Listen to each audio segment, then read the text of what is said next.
ജെറമിയ അദ്ധ്യായം 41. അതേ വർഷം 7-ാം മാസം എലീഷാമയുടെ മകനായ നെത്താനിയായുടെ പുത്രനും രാജവംശജനും രാജാവിൻ്റെ സേവക പ്രമുഖരിൽ ഒരുവനുമായ ഇസ്മായേൽ 10 ആളുകളെയും കൂട്ടിക്കൊണ്ട് മിസ്പായിൽ അഹിക്കാമിൻ്റെ പുത്രൻ ഗദാലിയായുടെ അടുത്ത് ചെന്നു.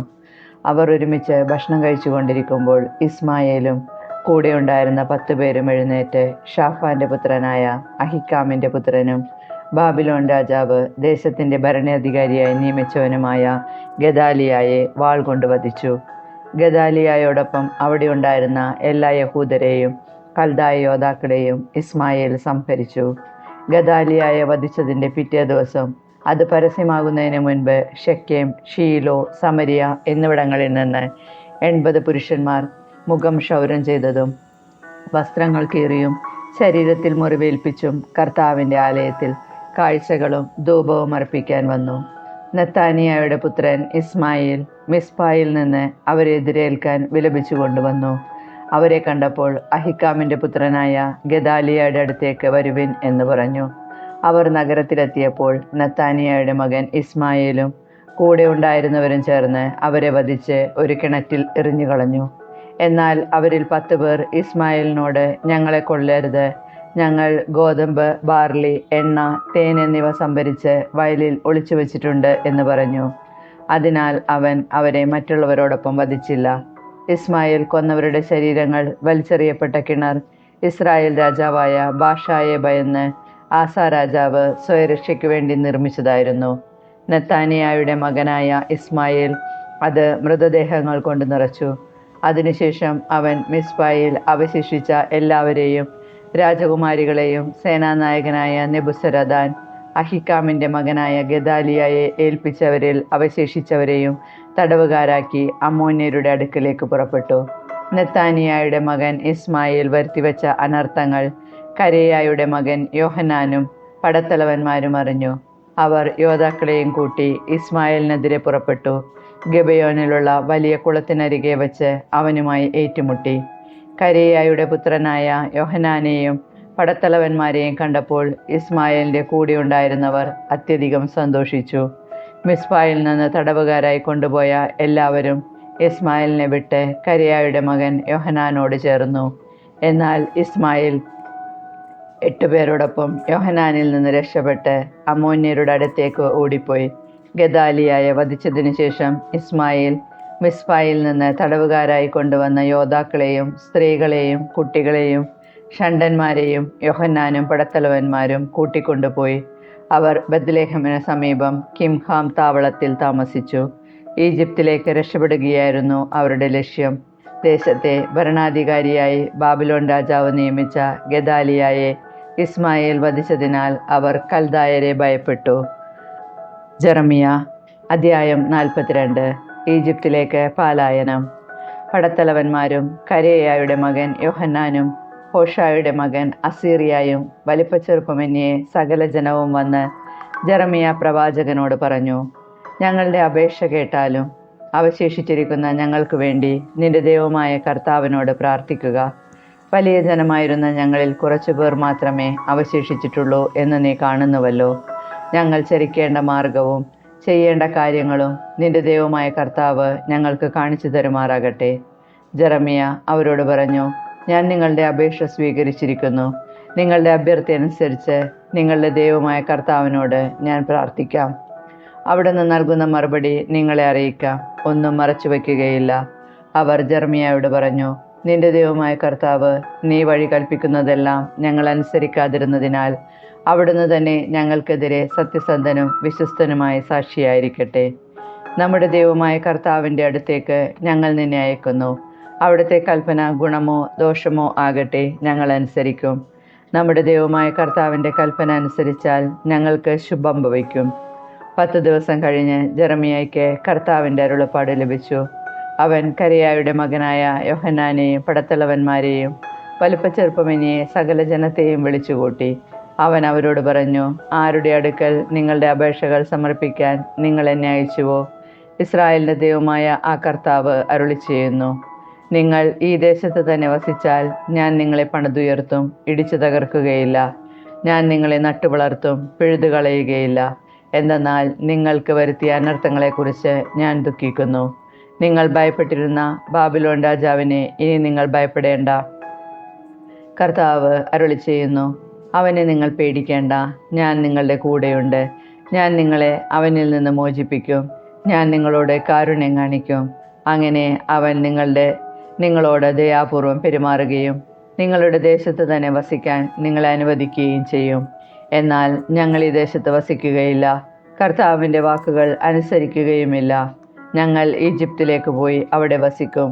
അവിടെ യുദ്ധമോ യുദ്ധകാഹളമോ ഇല്ല, ക്ഷാമമുണ്ടാവുകയുമില്ല എന്ന് നിങ്ങൾ പറഞ്ഞാൽ, യൂദായിൽ അവശേഷിച്ചിരിക്കുന്നവരെ, കർത്താവിൻ്റെ വചനം കേൾക്കുവിൻ. ഇസ്രായേലിൻ്റെ ദൈവമായ സൈന്യങ്ങളുടെ കർത്താവ് അരുളിച്ചെയ്യുന്നു, ഈജിപ്തിലേക്ക് പോയി അവിടെ വസിക്കാനാണ് നിങ്ങൾ ഉറച്ചിരിക്കുന്നതെങ്കിൽ, നിങ്ങൾ ഭയപ്പെടുന്ന വാൾ ഈജിപ്തിൽ വച്ച് നിങ്ങളുടെ മേൽ പതിക്കും. നിങ്ങൾ ഭയപ്പെടുന്ന ക്ഷാമം നിങ്ങളെ വേട്ടയാടും. അവിടെ വച്ച് നിങ്ങൾ മരിക്കും. ഈജിപ്തിലേക്ക് പോയി അവിടെ വസിക്കാൻ തീരുമാനിക്കുന്ന സകലരും അവിടെ വച്ച് വാളും ക്ഷാമവും പകർച്ചവ്യാധിയും മൂലം മരിക്കും. ഞാൻ വരുത്തുന്ന അനർത്ഥങ്ങളിൽ നിന്ന് ആരും രക്ഷപ്പെടുകയില്ല, ആരും അവശേഷിക്കുകയില്ല. ഇസ്രായേലിൻ്റെ ദൈവമായ സൈന്യങ്ങളുടെ കർത്താവ് അരുളിച്ചെയ്യുന്നു, ജെറുസലേം നിവാസികളുടെ മേൽ എൻ്റെ കോപവും ക്രോധവും നിബദിച്ചതുപോലെ ഈജിപ്തിലേക്ക് പോകുന്ന നിങ്ങളുടെ മേലും എൻ്റെ ക്രോധം ഞാൻ വർഷിക്കും. നിങ്ങൾ ശാപത്തിനും വിഭ്രാന്തിക്കും ഇരയാകും, നിന്ദയ്ക്കും പരിഹാസത്തിനും പാത്രമാകും. ഇവിടം ഇനി ഒരിക്കലും നിങ്ങൾ കാണുകയില്ല. യൂദായിൽ അവശേഷിക്കുന്നവരെ, നിങ്ങൾ ഈജിപ്തിലേക്ക് പോകരുതെന്ന് കർത്താവ് കൽപ്പിക്കുന്നു. സംശയിക്കേണ്ട, വ്യക്തമായ മുന്നറിയിപ്പ് നിങ്ങൾക്ക് ഞാൻ തന്നിരിക്കുന്നു. നിങ്ങളുടെ ദൈവമായ കർത്താവിനോട് ഞങ്ങൾക്ക് വേണ്ടി പ്രാർത്ഥിക്കുക. അവിടുന്ന് പറയുന്നതെല്ലാം ഞങ്ങളെ അറിയിക്കുക. ഞങ്ങൾ അനുസരിച്ചു കൊള്ളാം എന്ന് പറഞ്ഞ് നിങ്ങളുടെ ദൈവമായ കർത്താവിൻ്റെ അടുക്കലേക്ക് എന്നെ അയച്ചപ്പോൾ നിങ്ങൾ നിങ്ങളെ തന്നെ മാരകമായി വഞ്ചിക്കുകയായിരുന്നു. ഇന്ന് ഞാൻ എല്ലാ കാര്യങ്ങളും നിങ്ങളെ വ്യക്തമായി അറിയിച്ചു. എന്നാൽ നിങ്ങളുടെ ദൈവമായ കർത്താവിൻ്റെ വാക്ക് നിങ്ങൾ ചെവിക്കൊണ്ടില്ല. നിങ്ങളെ അറിയിക്കാൻ അവിടുന്ന് എന്നെ ഏൽപ്പിച്ച ഒരു കാര്യവും നിങ്ങൾ അനുസരിച്ചില്ല. ആകയാൽ നിങ്ങൾ ചെന്ന് വസിക്കാൻ ആഗ്രഹിക്കുന്ന ദേശത്ത് വെച്ച് വാളും ക്ഷാമവും പകർച്ചവ്യാധിയും കൊണ്ട് നിങ്ങൾ മരിക്കുമെന്ന് ഉറച്ചുകൊള്ളുവിൻ. ജെറമിയ അധ്യായം 43. ദൈവമായ കർത്താവ് പറയാനേൽപ്പിച്ച കാര്യങ്ങൾ ജെറമിയ ജനത്തെ അറിയിച്ചു. അപ്പോൾ ഹോഷായുടെ മകൻ അസറിയായും കരേയായുടെ മകൻ യോഹന്നാനും അഹങ്കാരികളായ മറ്റുള്ളവരോട് ചേർന്ന് ജെറമിയായോട് പറഞ്ഞു, നീ വ്യാജമാണ് പറയുന്നത്. ഈജിപ്തിൽ വസിക്കാൻ പോകരുതെന്ന് പറയാൻ നമ്മുടെ ദൈവമായ കർത്താവ് നിന്നെ അയച്ചിട്ടില്ല. ഞങ്ങൾ കൽദായരുടെ കൈകളിൽ അകപ്പെട്ട് വധിക്കപ്പെടുന്നതിനോ അവർ ഞങ്ങളെ ബാബിലോണിലേക്ക് അടിമകളായി കൊണ്ടുപോകുന്നതിനോ വേണ്ടി നേരിയായുടെ മകൻ ബാറൂക്ക് നിന്നെ പ്രേരിപ്പിക്കുന്നു. യൂദാദേശത്ത് വസിക്കണമെന്നുള്ള കർത്താവിൻ്റെ കൽപ്പന കരേയായുടെ മകൻ യോഹന്നാനും പടത്തലവന്മാരും ജനവും അനുസരിച്ചില്ല. ജനത്തിൻ്റെ ഇടയിൽ ചിതറിപ്പോയതിനു ശേഷവും വീണ്ടും യൂദാദേശത്ത് താമസിക്കാൻ തിരിച്ചെത്തിയ യൂദായുടെ അവശിഷ്ട വിഭാഗത്തെ പുരുഷന്മാർ, സ്ത്രീകൾ, കുഞ്ഞുങ്ങൾ, രാജകുമാരിമാർ, സേനാധിപനായ നെബുസരാദാൻ, ഷാഫാൻ്റെ മകനായ അഹിക്കാമിൻ്റെ മകൻ ഗദാലിയായെ ഏൽപ്പിച്ചിരുന്നവർ എന്നിവരെയും ജെറമിയ പ്രവാചകനെയും നേരിയായുടെ മകൻ ബാറൂക്കിനെയും കരേയായുടെ മകൻ യോഹന്നാനും പടത്തലവന്മാരും ഈജിപ്തിലേക്ക് കൊണ്ടുപോയി. അവർ കർത്താവിൻ്റെ വാക്ക് കേൾക്കാതെ ഈജിപ്തിൽ തഹ്പൻഹസിൽ എത്തി. കർത്താവ് ജെറമിയായോട് തഹ്പൻഹസിൽ വച്ച് അരുളിച്ചെയ്തു, നീ വലിയ കല്ലുകളെടുത്ത് യൂദായിലെ ആളുകൾ കാണുകെ തഹ്പൻഹസിൽ ഫറവോയുടെ കൊട്ടാരത്തിൻ്റെ പടിവാതിൽക്കലുള്ള കൽപ്പടവിലെ കളിമണ്ണിൽ പൂഴ്ത്തിവെക്കുക. അനന്തരം അവരോട് പറയണം, ഇസ്രായേലിൻ്റെ ദൈവമായ സൈന്യങ്ങളുടെ കർത്താവ് അരുളിച്ചെയ്യുന്നു, എൻ്റെ ദാസനായ ബാബിലോൺ രാജാവ് നബൂഖദ്നേസറിനെ ഞാൻ ഇവിടെ വിളിച്ചു വരുത്തും. ഞാൻ ഒളിച്ചു വെച്ച കല്ലുകളിന്മേൽ അവൻ തൻ്റെ സിംഹാസനം ഉറപ്പിക്കും. അവയുടെ മേൽ തൻ്റെ രാജകീയ വിധാനം വിരിക്കും. അവൻ വന്ന് ഈജിപ്തിനെ തോൽപ്പിക്കും. പകർച്ചവ്യാധിക്ക് വിധിക്കപ്പെട്ടവരെ പകർച്ചവ്യാധിക്കും, പ്രവാസത്തിനുള്ളവരെ പ്രവാസത്തിനും വാളിനുള്ളവരെ വാളിനും ഏൽപ്പിക്കും. ഈജിപ്തിലെ ദേവന്മാരുടെ ക്ഷേത്രങ്ങൾക്ക് അവൻ തീ വയ്ക്കും. ദേവന്മാരെ ചുട്ടുചാമ്പലാക്കുകയോ കൊള്ളയടിക്കുകയോ ചെയ്യും. ഇടയൻ തൻ്റെ കമ്പിളിയിൽ നിന്ന് കീടങ്ങളെ അകറ്റുന്നത് പോലെ ഈജിപ്ത് ദേശത്തെ അവൻ ശുദ്ധീകരിക്കും. എന്നിട്ട് നിർബാധം അവിടെ നിന്ന് പോകും. അവൻ ഈജിപ്തിലെ സൂര്യക്ഷേത്രത്തിൻ്റെ സ്തൂപങ്ങൾ തകർക്കും. അവരുടെ ദേവന്മാരുടെ ക്ഷേത്രങ്ങൾ അഗ്നിക്കിരയാക്കും. ജെറമിയ അധ്യായം 44. ഈജിപ്തിലെ യഹൂദർക്ക് സന്ദേശം. ഈജിപ്തിൽ മിഗ്ദോലിലും തഹ്പഹൻസിലും മെംഫിസിലും പാത്രോസിലും വസിച്ചിരുന്ന യഹൂദരെ സംബന്ധിച്ച് ജെറമിയായ്ക്കുണ്ടായ അരുളപ്പാട്. ഇസ്രായേലിൻ്റെ ദൈവമായ സൈന്യങ്ങളുടെ കർത്താവ് അരുളിച്ചെയ്യുന്നു: ജെറുസലേമിലും യൂദാ നഗരങ്ങളിലും ഞാൻ വരുത്തിയ അനർത്ഥങ്ങൾ നിങ്ങൾ കണ്ടുവല്ലോ. ഇതാ, ഇന്ന് അവ ശൂന്യമായിരിക്കുന്നു. ആരും അവിടെ വസിക്കുകയില്ല.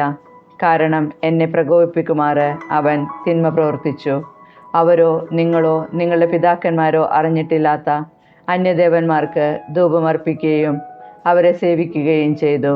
എൻ്റെ ദാസന്മാരായ പ്രവാചകന്മാരെ നിങ്ങളുടെ അടുക്കലേക്ക് ഞാൻ നിരന്തരം അയച്ചു.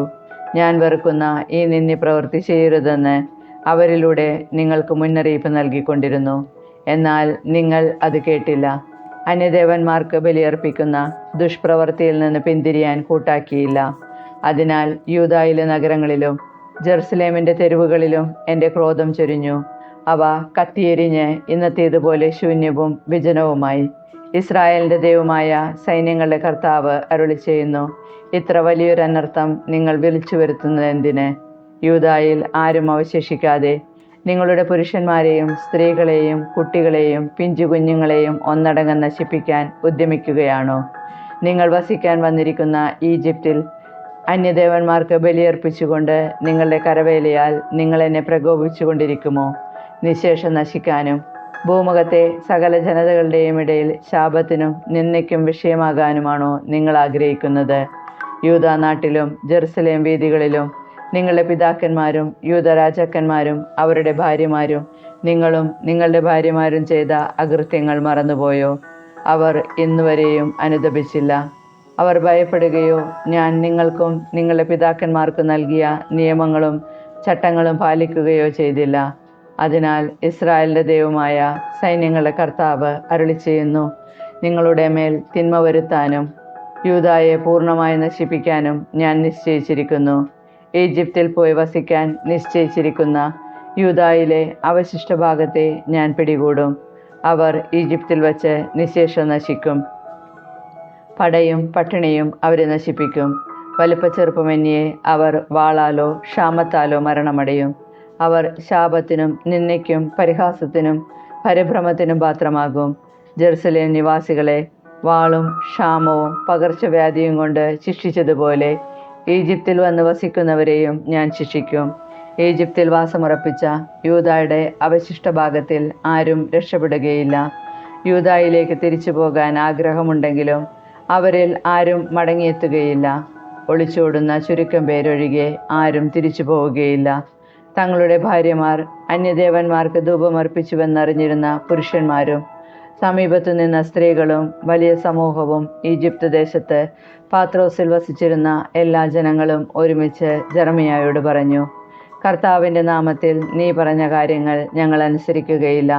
ഞങ്ങളും ഞങ്ങളുടെ പിതാക്കന്മാരും രാജാക്കന്മാരും പ്രഭുക്കന്മാരും യൂദാ നഗരങ്ങളിലും ജെറുസലേം തെരുവുകളിലും ചെയ്തിരുന്നതുപോലെ ആകാശരാജ്ഞിക്ക് ധൂപവും പാനീയവും അർപ്പിക്കും. അന്ന് ഞങ്ങൾക്ക് ഭക്ഷ്യസമൃദ്ധി ഉണ്ടായിരുന്നു. യാതൊരു അനർത്ഥവും തീണ്ടാതെ ഞങ്ങൾ സുഖമായി കഴിഞ്ഞിരുന്നു. എന്നാൽ ആകാശരാജ്ഞിക്കുള്ള ധൂപാർച്ചനയും പാനീയബലിയും നിർത്തിയതു മുതൽ ഞങ്ങളെല്ലാറ്റിനും വറുതിയാണ്. പടയും പട്ടിണിയും ഞങ്ങളെ വിഴുങ്ങുകയാണ്. സ്ത്രീകൾ ചോദിച്ചു: ആകാശരാജ്ഞിക്ക് ഞങ്ങൾ ധൂപവും പാനീയവും അർപ്പിച്ചപ്പോൾ ഞങ്ങളുടെ ഭർത്താക്കന്മാരുടെ അറിവ് കൂടാതെയാണോ അവളുടെ രൂപത്തിൽ ഞങ്ങൾ അടയുണ്ടാക്കുകയും ദ്രാവക നൈവേദ്യം ചൊരിയുകയും ചെയ്തത്? അപ്പോൾ ജെറമിയ എല്ലാ ജനത്തോടും പുരുഷന്മാരോടും സ്ത്രീകളോടും ഇങ്ങനെ മറുപടി പറഞ്ഞു: സകലരോടും പറഞ്ഞു, നിങ്ങളുടെ പിതാക്കന്മാരും രാജാക്കന്മാരും പ്രഭുക്കന്മാരും ദേശത്തിലെ ജനവും യൂദാ നഗരങ്ങളിലെ ജെറുസലേം വീഥികളിലും ധൂപമർപ്പിച്ചത് കർത്താവ് അനുസ്മരിക്കുകയും അതിനെപ്പറ്റി ചിന്തിക്കുകയും ചെയ്തില്ലേ? നിങ്ങളുടെ ദുഷ്പ്രവൃത്തികളും മ്ലേച്ഛതയും കർത്താവിന് അസഹ്യമായി തീർന്നു. അതുകൊണ്ടാണ് നിങ്ങളുടെ ദേശം ഇന്നും വിജനവും ശാപഗ്രസ്തവും ബീഭത്സവുമായിരിക്കുന്നത്. നിങ്ങൾ കർത്താവിൻ്റെ വാക്ക് കേൾക്കാതെ അവിടുത്തെ നിയമങ്ങളും ചട്ടങ്ങളും കൽപ്പനകളും ലംഘിച്ച് ധൂപമർപ്പിച്ച് കർത്താവിനെതിരായി പാപം ചെയ്തതുകൊണ്ടാണ് ഈ അനർത്ഥങ്ങൾ ഇന്നും നിങ്ങളുടെ മേൽ പതിച്ചിരിക്കുന്നത്. ജെറമിയ എല്ലാവരോടും പ്രത്യേകിച്ച് സ്ത്രീകളോട് പറഞ്ഞു, ഈജിപ്തിൽ വന്ന് പാർക്കുന്ന യൂദാക്കാരെ, കർത്താവിൻ്റെ വാക്ക് കേൾക്കുവേൻ. ആകാശരാജ്ഞിക്ക് ധൂപവും പാനീയവും അർപ്പിക്കുമെന്ന് ചെയ്ത പ്രതിജ്ഞ നിറവേറ്റുമെന്ന് നിങ്ങളും നിങ്ങളുടെ ഭാര്യമാരും നാവുകൊണ്ട് പറയുകയും കരങ്ങൾ കൊണ്ട് അനുഷ്ഠിക്കുകയും ചെയ്തിരിക്കുന്നു. ശരി, നിങ്ങളുടെ നേർച്ചകൾ നിറവേറ്റുവേൻ, പ്രതിജ്ഞകൾ പാലിക്കുവേൻ. ഈജിപ്തിൽ പാർക്കുന്ന യൂദാക്കാരെ, കർത്താവിൻ്റെ വചനം ശ്രവിക്കുവേൻ. എൻ്റെ മഹത്തായ നാമത്തെ സാക്ഷിയാക്കി ഞാൻ ശപഥം ചെയ്യുന്നു, കർത്താവാണേ എന്ന് സത്യം ചെയ്യാനായി യൂദാ വംശജരാരും ഈജിപ്തിൽ ഒരിടത്തും എൻ്റെ നാമം ഉച്ചരിക്കുകയില്ല. കർത്താവ് അരുളി ചെയ്യുന്നു, നന്മ ചെയ്യാനല്ല അനർത്ഥങ്ങൾ വരുത്താനാണ് ഞാൻ അവരുടെ നേരെ തിരിയുന്നത്. ഈജിപ്തിൽ വസിക്കുന്ന യൂദാ വംശജർ നിശേഷം നശിക്കുന്നതുവരെ വാളും ക്ഷാമവും അവരെ വേട്ടയാടും. എന്നാൽ ഒരു ചെറിയ ഗണം വാളിൽ നിന്ന് രക്ഷപ്പെട്ട് ഈജിപ്തിൽ നിന്ന് യൂദായിലേക്ക് മടങ്ങിപ്പോകും. അപ്പോൾ എൻ്റെ വചനമാണോ, തങ്ങളുടെ വചനമാണോ നിലനിൽക്കുന്നതെന്ന് ഈജിപ്തിൽ വന്ന് പാർക്കുന്ന യൂദായുടെ അവശിഷ്ട ഭാഗം അറിയും. നിങ്ങളുടെ മേൽ അനർത്ഥം വരുത്തും എന്ന് ഞാൻ ചെയ്ത ശപഥം ഈ ദേശത്ത് വച്ച് നിങ്ങളെ ശിക്ഷിച്ചുകൊണ്ട് പൂർത്തിയാകും എന്നതിന് ഇതാ ഞാൻ ഒരടയാളം തരുന്നു. കർത്താവ് അരുളി ചെയ്യുന്നു, ഇതാ ഈജിപ്ത് രാജാവായ ഫറവോ ഹോഫ്രായെ അവൻ്റെ ജീവൻ വേട്ടയാടുന്ന ശത്രുക്കളുടെ കൈകളിൽ ഞാൻ ഏൽപ്പിച്ചു കൊടുക്കും. യൂദാ രാജാവായ സദക്കിയായെ അവനെ കൊല്ലാൻ ശ്രമിച്ചിരുന്ന ശത്രുവായ ബാബിലോൺ രാജാവ് നബൂഖദ്നേസറിൻ്റെ കൈകളിൽ ഞാൻ ഏൽപ്പിച്ചു കൊടുത്തതുപോലെ തന്നെ.